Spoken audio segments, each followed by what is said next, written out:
வணக்கம். இது stories with செல்வி. உங்களுடன் தாமரை செல்வி. வணக்கம். இன்னைக்கு நம்ம கேட்க போறது சஸ்பென்ஸ் நிறைஞ்ச ஒரு English thriller, Havoc Says Hi. வாங்க கதைக்குள்ள போகலாம். Chapter 34. The Loan. Sir, you may go in. The receptionist spoke in her sweet voice. I got up from the cushioned chair, which comforted me by taking all my stress into itself. I looked back at the cushion. There was a deep impression on it. 20 minutes ago, I was thinking how to solve a problem, but now I was thinking to create a problem. It's a power play. A risk I would gladly take as I have mastered all the factors and had the confidence on bending everything that come by. I was about to put everything I learned into action. The walk towards the door was long, analyzing the various possibilities and various dimensions on how the meeting was going to be. Pushing through the wildest confidence which I held came a feeble idea. What if I don't succeed?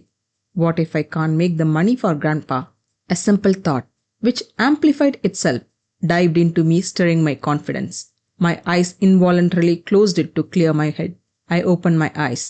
As my hands gripped the cold steel handle of the door, within a split of a second, all the nervousness vanished as I twisted the handle and pushed it front.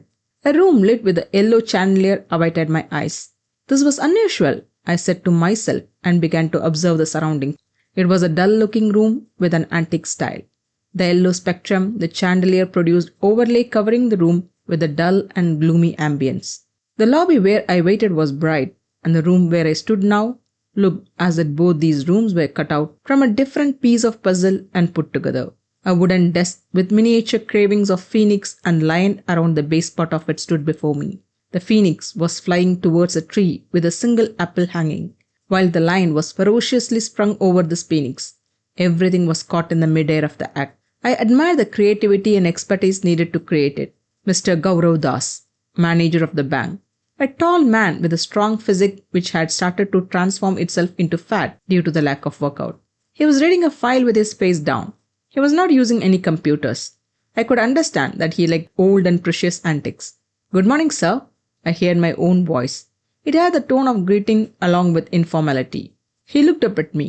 He was wearing a round spectacle for reading purpose. His eyes were puzzled.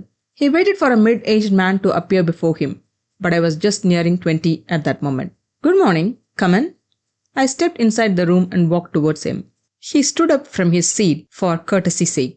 I lent my hand for the handshake. He gracefully took it and gave a firm shake. Before he asked about me, I started to speak in a formal tone. "I don't want to waste your time, sir, so I will come right to business." He looked astonished by the way I spoke to him. He listened to me as I spoke. "I am Vijay from Deluxe Corporation Limited. We filed a loan application on our company's part, but it got rejected. So just came to ask what wrong did our company commit on it." His eyes got relaxed as he knew why I was there. I was there for his money. I knew that was what he thought. He removed his glasses and placed it on the table and laid a bit back in the chair and flexed his arms. He knew about Grandpa and he expected someone old with experience to come before him. But what he got was me. His sarcastic smile had already announced he was not ready for any negotiation. "The case has been dismissed."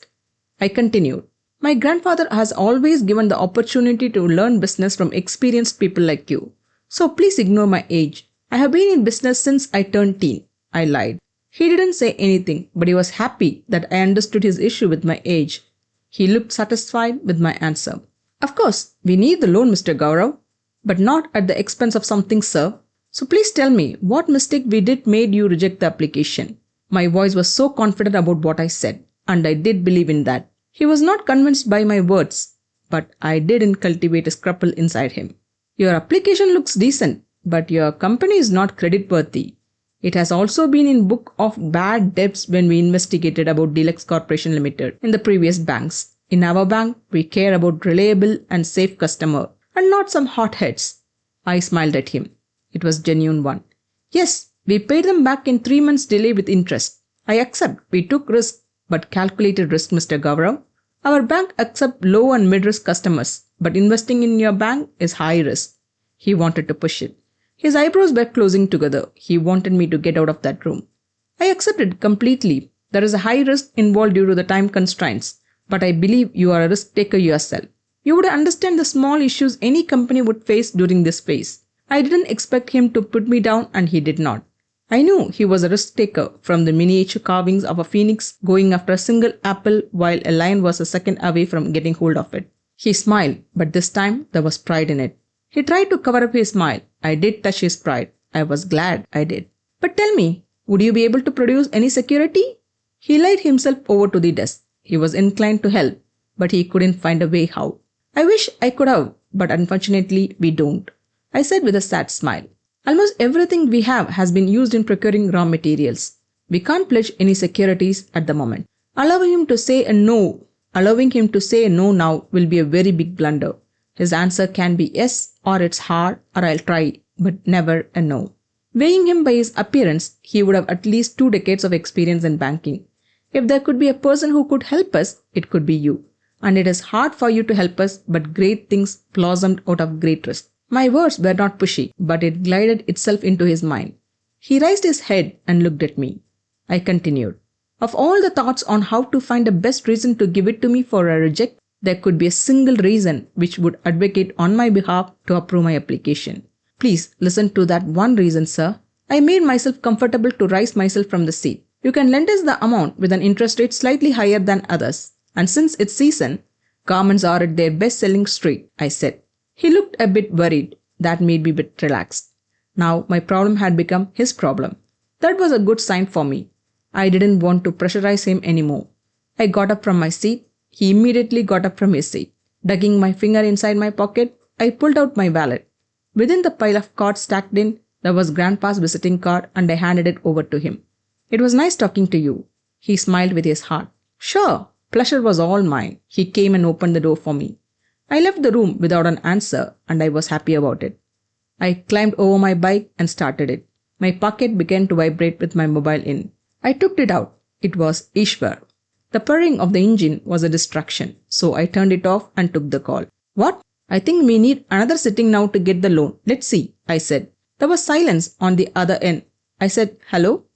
Interrupting me in the middle of the word, he shouted, we got the loan amount sanctioned. Bank manager called. He said he would be ready to help us even if we needed more amount than what we had originally applied for. I knew there was a personal credit which banker could give for his trustworthy clients. If I had said that during my conversation with the manager, I would have opposed his ego. He would have felt I was teaching him and definitely would have rejected my proposal. So I didn't express it directly. This was the first time I had ever done something for me with manipulation, and I really loved it for the thrill present in it. Where is Grandpa? I wanted acknowledgement from him for my work. He has just went out to the factory. Is he happy? I asked in a low tone. It's hard to say. You know Grandpa, isn't it? My spirit fell a bit low, but ignoring that, I have solved a crisis for my grandpa, and that felt great. I will meet you in some time. I cut the call and started from there. இந்த பதிவு உங்களுக்கு பிடிச்சிருந்ததுன்னா மறக்காம like பண்ணுங்க, share பண்ணுங்க, subscribe பண்ணுங்க. என்னோட பதிவுகளை உடனுக்குடனே தெரிஞ்சுக்கிறதுக்காக பெல் பட்டனையும் கிளிக் பண்ணுங்க. மீண்டும் அடுத்த அத்தியாயத்தில் சந்திப்போம். நன்றி, வணக்கம்.